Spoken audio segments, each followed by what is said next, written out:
క్రీస్తునందు ప్రియమైన సహోదరి సహోదరులారా, ప్రభు అయిన యేసుక్రీస్తు నామములో మీకు అందరికీ శుభములు, వందనాలు తెలియజేస్తున్నాను. ఈ ఉదయకాలం దేవుని స్తుతించే చక్కటి అవకాశాన్ని దేవుడు మనకిచ్చాడు. అందును బట్టి దేవునికి మహిమ, ఘనత, ప్రభావాలు కలుగును గాక. దయచేసి అందరం కూడా తలలు వంచి కళ్ళు మూసుకుంటే ప్రార్థన చేసుకుందాం. ప్రేమ కలిగిన మా గొప్ప తండ్రి, ఆశ్చర్యకరుడా, ఆలోచనకర్త, నీ పాదాలకు ఎనలేని వందనాలు, స్తుతులు, స్తోత్రం చెల్లిస్తున్నాం. నిబిడలమైనటువంటి మమ్మలను మరోసారి జ్ఞాపకం చేసుకుని మీ బలమైన హస్తాన్ని మాతో కూడా ఉంచి మీరే దీవించి ఆశీర్వదించమని ఈ ప్రార్థనా పోరాటంలో మాకు తోడుగా ఉండండి.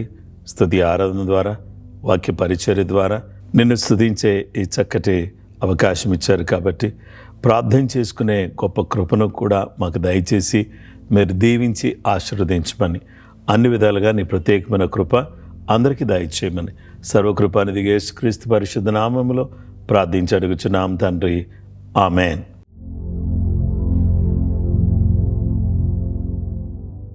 యేసయ్యా యేసయ్యా యేసయ్యా యేసయ్యా యేసయ్యా యేసయ్యా యేసయ్యా యేసయ్యా నిన్నే నిన్నే కొలుకున్నయ్యా, నీవే నీవే నా రాజువయ్యా. నిన్నే నిన్నే కొలుకున్నయ్యా, నీవే నీవే నా రాజువయ్యా. యేసయ్యా యేసయ్యా యేసయ్యా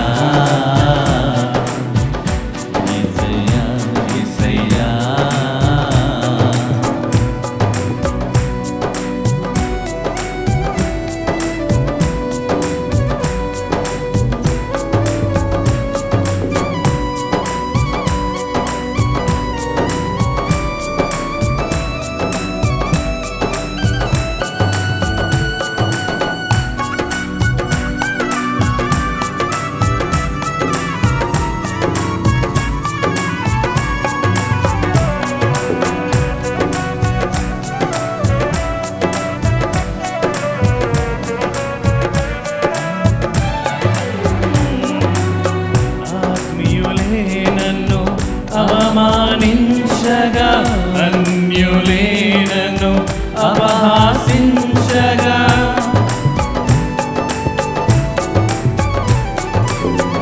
ఆత్మీయులే నన్ను అవమానించగా, అన్యులే నన్ను అపహాసించగా, అండని వైతివయ్యా, నా కొండ నీవే యేసయ్యా. అండని వైతివయ్యా, నా కొండ నీవే యేసయ్యా. యేసయ్యా యేసయ్యా యేసయ్యా యేసయ్యా.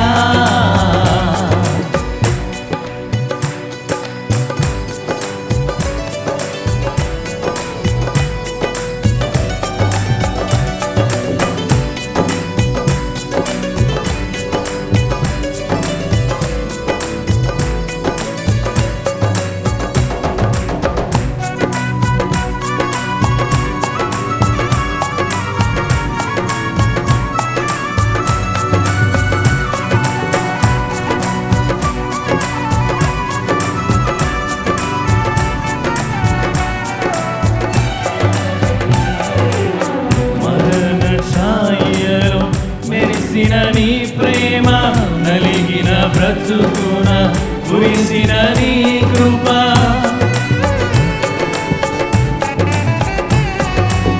మరణ ఛాయలో మెరిసిన నీ ప్రేమ, నలిగిన బ్రతుకున కురిసిన నీ కృప, నన్ను బలపరచెనయ్యా, నిన్నే ఘనపరచునయ్యా.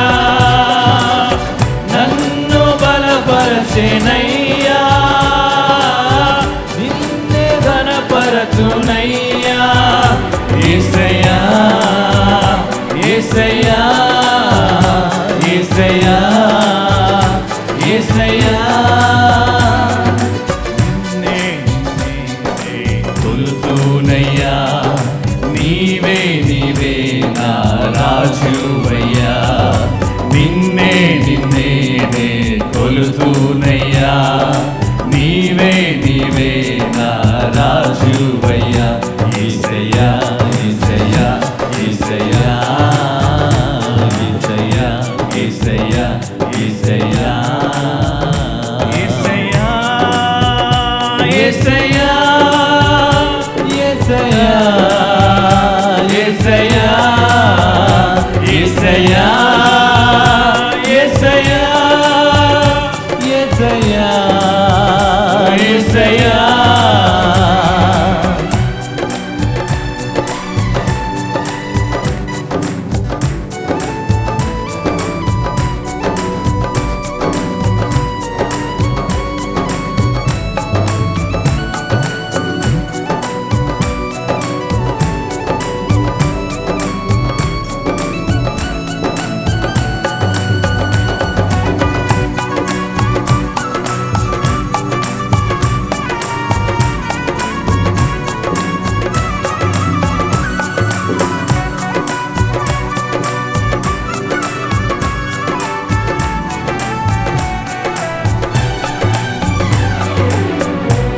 వంచనవంతేన వరిగిన బారాన ఒసగక విసిగిన విసిరే కెరటాన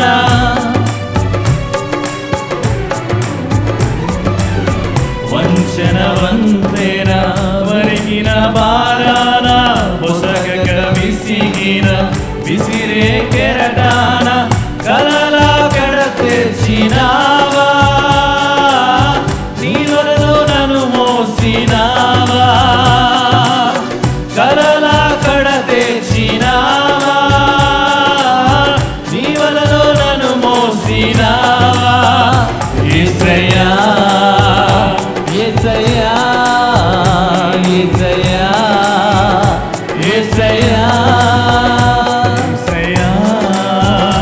యేసయ్యా యేసయ్యా యేసయ్యా నిన్నే నిన్నే నే కొలుతూనయ్యా నీవే నీవే నా రాజువయ్యా నిన్నే నిన్నే నే కొలుతూనయ్యా నీవే నీవే నా రాజువయ్యా యేసయ్యా యేసయ్యా యేసయ్యా యేసయ్యా యేసయ్యా యేసయ్యా అందరూ కూడా లేచి నిలబడి మరొకసారి పాట పాడుతూ దేవుని మహిమపరుస్తాం.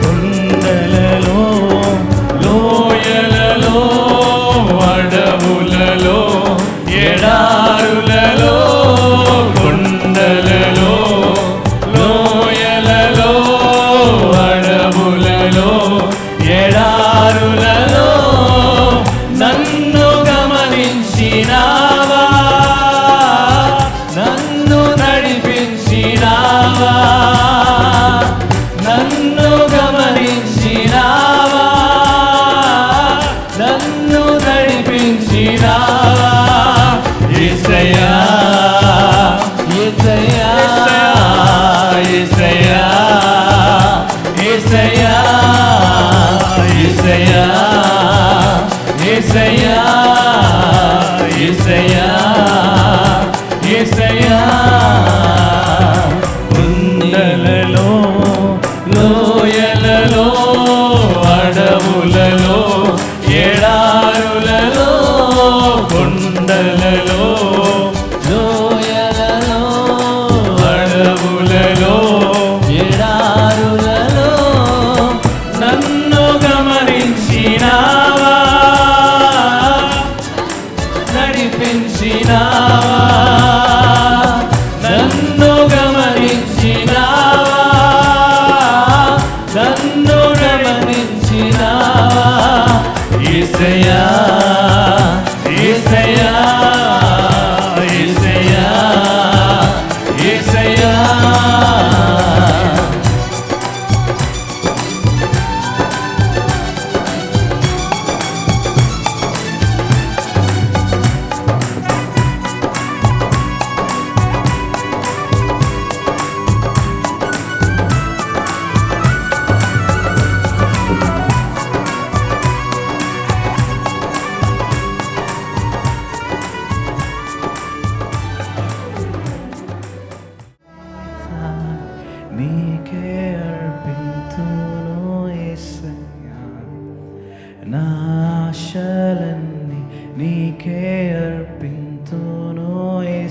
యేసయ్యా నా జీవితాన్ని నీకే అర్పిస్తును యేసయ్యా నా ఆశలన్నీ నీకే అర్పిస్తును యేసయ్యా నా జీవితాన్ని నీకే అర్పిస్తును యేసయ్యా నా ఆశలన్నీ నీకే అర్పిస్తును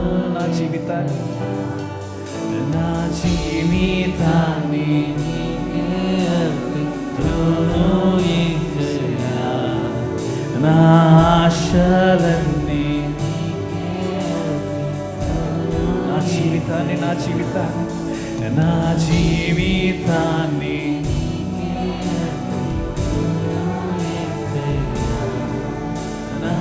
ఆశలన్నీ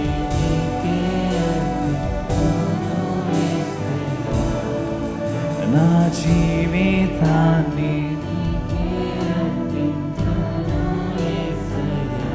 నా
జీవితాన్ని నీకే అర్పిస్తును యేసయ్యా నా ఆశలన్నీ నీకే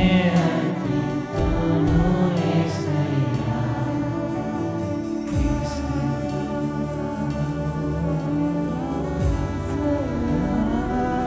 యేసయ్యా యేసయ్యా నా యేసయ్యా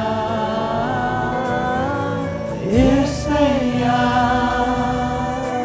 నా యేసయ్యా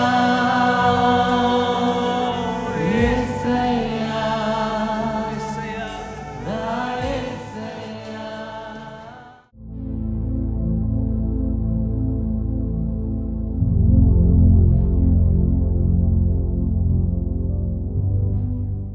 క్రీస్తునందు ప్రియమైన సహోదరి సహోదరులారా, భక్తుడు అనేటటువంటి అంశాన్ని గురించి దేవుని వాక్యాన్ని మనం వింటూ వస్తున్నాం. అయితే భక్తుడు అనగా ఎవరు? ఒక పేరు పెట్టుకుని అలా కూర్చునేటటువంటి వ్యక్తి కాదని మనం చూసాం.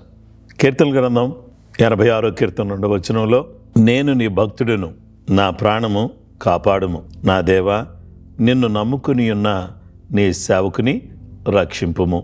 ఇక్కడ ఈ భక్తుడు అనేటటువంటి ఈ అంశంలో మనమందరం కూడా ఆలోచన చేస్తే, ఎవరు భక్తుడు అని అంటే, ఎవరైతే దేవునితో చక్కటి సంబంధ బాంధవ్యాన్ని కలిగినటువంటి వారుగా ఉంటారో, దేవునితో సంబంధాన్ని కలిగి నిబంధన సంబంధమైనటువంటి సంబంధం పెట్టుకుని ఎవరైతే జీవిస్తారో వారికి దేవుడు దయ చూపించి, ప్రేమ చూపించి, కనికరాన్ని చూపించి, తన యొక్క వాత్సల్యంతో వారితో సంబంధం పెట్టుకోవడం ద్వారా వారిని దేవుడు తన భక్తులుగా మారుస్తున్నారు. భక్తుడు అనగా పరిశుద్ధుడు అని అర్థం. మరొక అర్థం ఏంటంటే ప్రత్యేకించబడిన వాడు అని అర్థం. కాబట్టి పరిశుద్ధుడిగాను, ప్రత్యేకించబడిన వాడిగాను, ఆ తర్వాత దేవుని కొరకు ప్రతిష్ఠించబడిన వాడిగాను ఉండేటటువంటి వ్యక్తిని, దేవునికి చెందినవాడిగా ఉండే వ్యక్తిని భక్తుడు అని పిలుస్తాం. దేవుడు తన భక్తులకు ఇచ్చేటటువంటి భాగ్యాన్ని గురించి మీతో పంచుకోవాలని కోరుతున్నాను. దేవుడు మనందరికీ కూడా ఏ భాగ్యం ఇచ్చాడంటే రక్షణ భాగ్యాన్ని దేవుడు మనకు ప్రసాదించాడు. ఓ ఇశ్రాయేలు, నీ భాగ్యం ఎంత గొప్పది! యెహోవా రక్షించిన నిన్ను పోలినవాడు ఎవరు అని దేవుని వాక్యం చెప్తుంది కదా. కాబట్టి దేవుడు రక్షించిన వారిని పోలినటువంటి వారు ఎవరు కూడా లేరు. కాబట్టి దేవుడు ఏ భాగ్యాన్ని ఇస్తున్నాడంటే ఆయన పిల్లలమైనటువంటి మనకు భక్తులకి ఇచ్చే భాగ్యం రక్షణ భాగ్యం. 86వ కీర్తన 2వ వచనంలో అంటాడు, నేను నీ భక్తుడను, నా ప్రాణము కాపాడము, నా దేవా నిన్ను నమ్ముకుని ఉన్న నీ సేవకుని రక్షింపుము. నేను దేవా నిన్ను నమ్ముకున్నాను కదా, నీ రక్షణ, నీ కాపుదల, నీ భద్రత నాకు దయచేయి. పాత నిబంధన కాలంలో రక్షణ అంటే ప్రమాదం నుంచి, ఆపద నుంచి, విపత్తు నుంచి, ఇక్కట్ల నుంచి కాపాడబడ్డం అని అర్థం. అయితే కృత నిబంధనలో పాపపు బానిసత్వం నుంచి విడిపించబడ్డం అని అర్థం.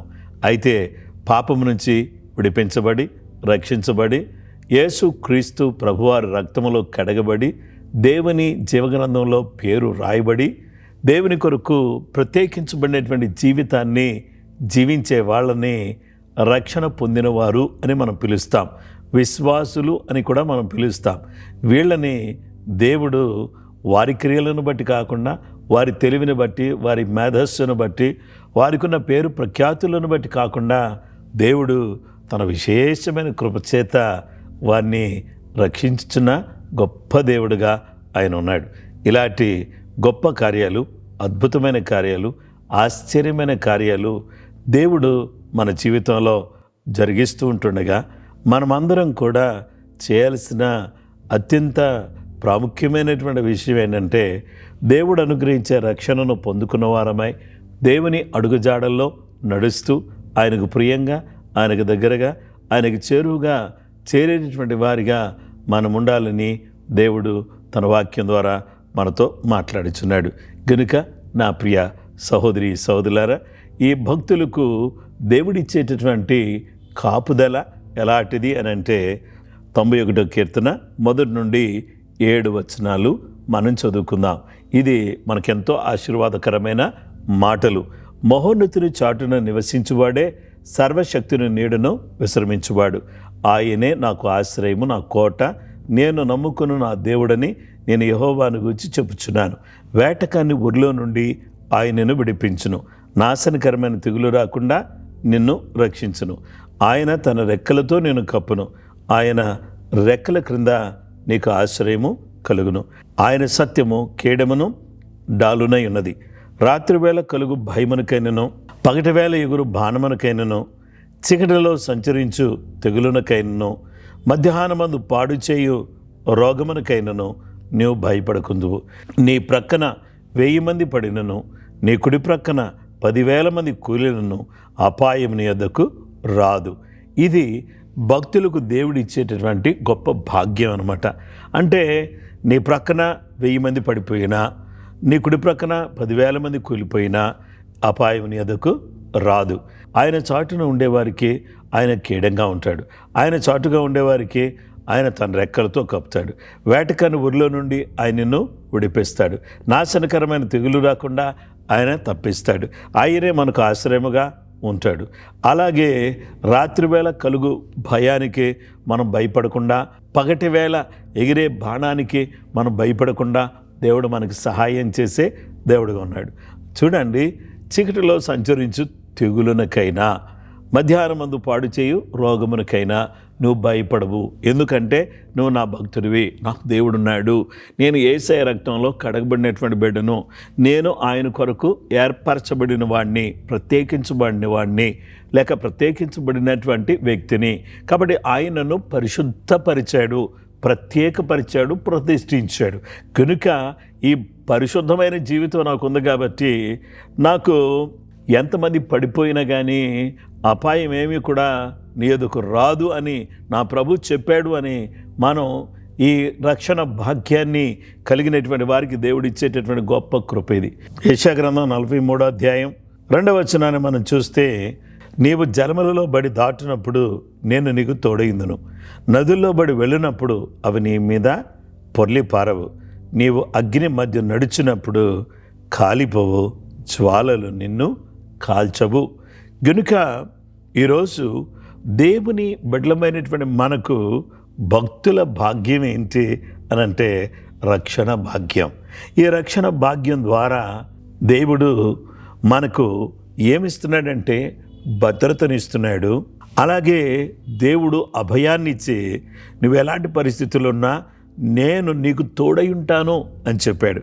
అంత మాత్రమే కాకుండా దేవుడు ఈ భాగ్యం ఎలాంటిది అనేటటువంటి మాట దగ్గరికి వస్తే, భక్తులకు కాపరిగా ఉన్నటువంటి వాడు దేవుడు.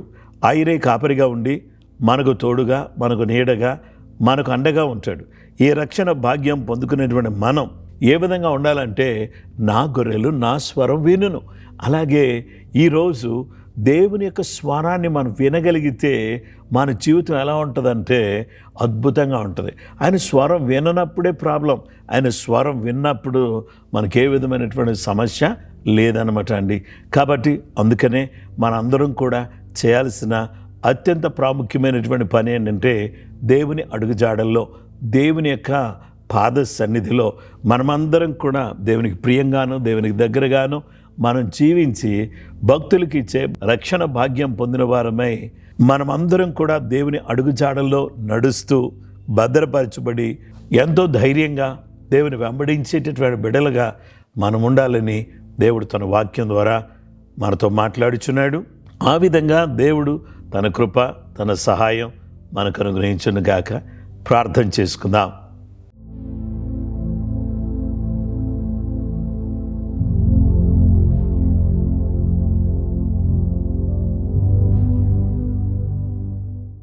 మహోన్నతుడు అయిన మా తండ్రి, నీ వాక్యాన్ని బట్టి నీకు స్తోత్రం.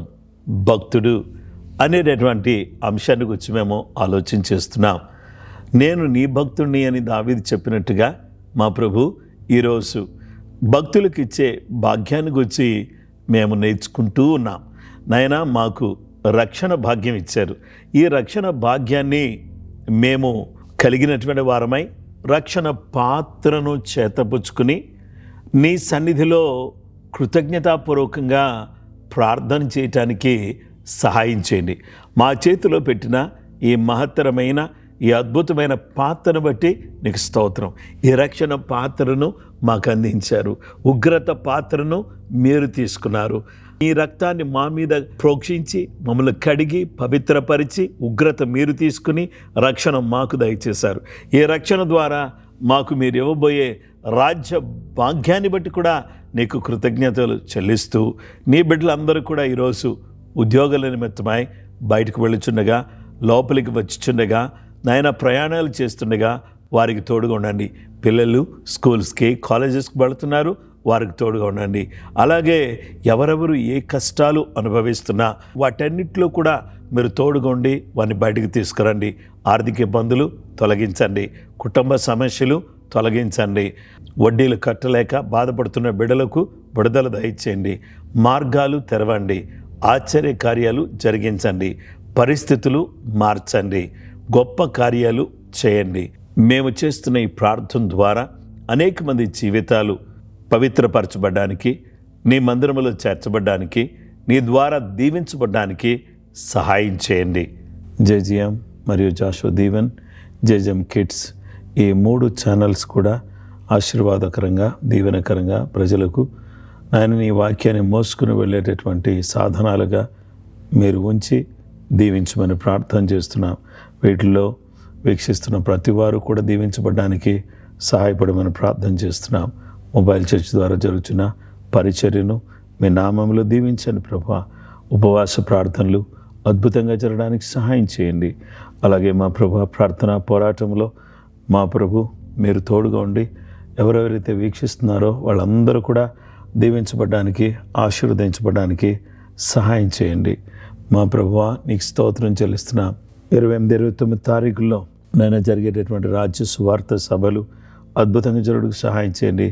మైదుకూరులో నీ నామాన్ని మహింపరుచుకుని అనేక మంది జీవితాలు ప్రభావితం అవడానికి సహాయం చేయండి. నాయన చెలంకూరులో జరగబోతున్నటువంటి మీటింగ్స్ కొరకు ప్రార్థన చేస్తున్నాం.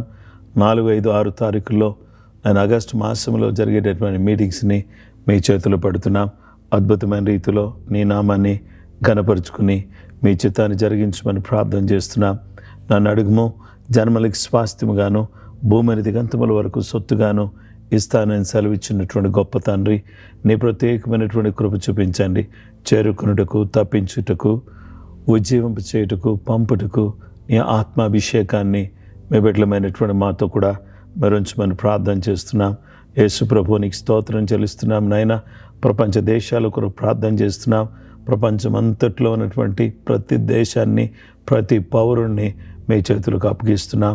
యుద్ధాలు యేసుక్రీస్తు నామములో నిలిచిపోవును కాక, దేశాలలో శాంతి సమాధానం నెలకొల్పబడును కాక, ప్రజలు నీ వైపు తిప్పబడుదురు కాక, సువార్త ప్రపంచమంతటా వ్యాపించడానికి సహాయం చేయండి.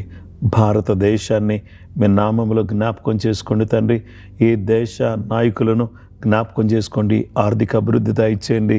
శాంతి, ఐక్యత యేసుక్రీస్తు నామములో దయచేయమని ప్రార్థన చేస్తున్నాం. ఆత్మీయమైన మేలుకొల్పు దయచేయండి. ప్రతి పౌరుని మీరు కాపాడండి. తెలంగాణ రాష్ట్రం మీద నీ వెలుగును కుమ్మరించండి. ప్రజలు నీ వైపు తిరుగునట్లుగా సహాయం చేయండి. ఆంధ్రప్రదేశ్ మీ నామంలో జ్ఞాపకం చేసుకోండి. నాయనా విద్యాశాఖను మీ నామంలో జ్ఞాపకం చేసుకోండి. స్టూడెంట్స్ అందరూ కూడా మంచి చదువుటకు సహాయం చేయండి. కిడ్స్ చర్చ్ ద్వారా నీ నామం మహింపరచబడడానికి, అనేక మంది జీవితాలు ప్రభావితం అవడానికి, పిల్లలందరూ తీర్చిదిద్దబడడానికి సహాయం చేయండి. టీం అంతటిని కూడా మీరు బ్లెస్ చేయమని ప్రార్థన చేస్తున్నాం. పిల్లలందరినీ కూడా కాపాడండి. వారి స్కూల్స్కి వెళుచుండగా, కాలేజెస్కి వెళుచుండగా ప్రభువా వారికి మీరు అండగా తోడుగా ఉండండి. అస్వస్థతతో ఉన్నటువంటి వారికి యేసుక్రీస్తు నామంలో స్వస్థత దయచేయండి. అనారోగ్యంతో ఉన్నటువంటి ప్రతి బిడ్డను యేసు అనే అధికారం గల నామములో వారికి స్వస్థతను ప్రకటిస్తున్నాను, విడుదలను ప్రకటిస్తున్నాను. అద్భుతమైన కార్యం చేయండి. అనారోగ్యంతో బాధపడుతున్న వారికి విడుదల దయచేయండి ప్రభువా. దేవానికి స్తోత్రం చెల్లిస్తున్నాం. వివాహాల కొరకు ఎదురు చూస్తున్నటువంటి బిడ్డలకు చక్కటి సంబంధాలు కుదరడానికి సహాయం చేయండి. వృద్ధులను కాపాడండి. ఇల్లు లేని వారికి నాయనా, గృహాలు లేని వారికి గృహాలు దయచేయండి. నాయనా, కోర్టు కేసెస్ యేసునామంలో కొట్టివేయబడడానికి సహాయం చేయండి. దేవా, నీ ప్రత్యేకమైనటువంటి కృప, నీ ఆశీర్వాదం నీ బిడ్డలమైనటువంటి మాతో కూడా మీరు ఉంచమని ప్రార్థన చేస్తున్నాం. ప్రింట్ మీడియా కొరకు, ఎలక్ట్రానిక్ మీడియా కొరకు, నాయనా డిజిటల్ మీడియా కొరకు ప్రార్థన చేస్తున్నాం. సోషల్ మీడియా కొరకు ప్రార్థన చేస్తున్నాం. నీ అద్భుతమైన కృప చూపించండి. దుఃఖములో ఉన్న వారికి నెమ్మది, ఆదరణ దయచేయండి. యేసు నీకు వందనాలు. మా పిల్లలు నాయన, మా సంఘం నుంచి వెళ్ళినటువంటి కుటుంబాలు, పిల్లలు ఇతర దేశాల్లో ఉంటుండగా ప్రభువా వారికి కాపుదల, భద్రత దయచేయండి. నిశ్చయంగా వారికి ఉద్యోగాలు దయచేయండి. వారికి క్షేమాన్ని, భద్రతను అనుగ్రహించండి. ఎవరు కూడా నిరాశపడకుండా ప్రభువా నాయన ఓపికతో ఎదురు చూచి మంచి ఉద్యోగాన్ని సంపాదించుకుని మంచిగా స్థిరపడటానికి కావలసినటువంటి గొప్ప కార్యాలు మీ నామములో చేయమని ప్రార్థన చేస్తున్నాం. యేసుక్రీస్తు నామములో అడుగుచున్నాము తండ్రి, ఆమేన్. క్రీస్తునందు ప్రియమైన సహోదరి సహోదరులారా, మిమ్మల్ని అందరినీ కూడా ప్రభు నామములో అభినందిస్తున్నాను. ప్రార్థనా పోరాటాన్ని వీక్షిస్తున్న మిమ్మల్ని అందరినీ కూడా ప్రభు పేరట మిమ్మల్ని అందరినీ అభినందిస్తూ మీకు వందనాలు తెలియచేస్తూ, అలాగే ఇది అనేక మందికి చేరేటట్టు చేయాల్సిందని ప్రేమతో మిమ్మల్ని కోరుతున్నాను. ప్రభు కృప మీకు తోడైనను గాక. భక్తులకు దేవుడిచ్చిన భాగ్యాన్ని గురించి మరొక విషయాన్ని రేపటి దినమందు మనం ధ్యానం చేయబోతున్నాం. కృపగల దేవుడు అంతవరకు తన కృప మనకు తోడుగా ఉంచును గాక. Praise the lord.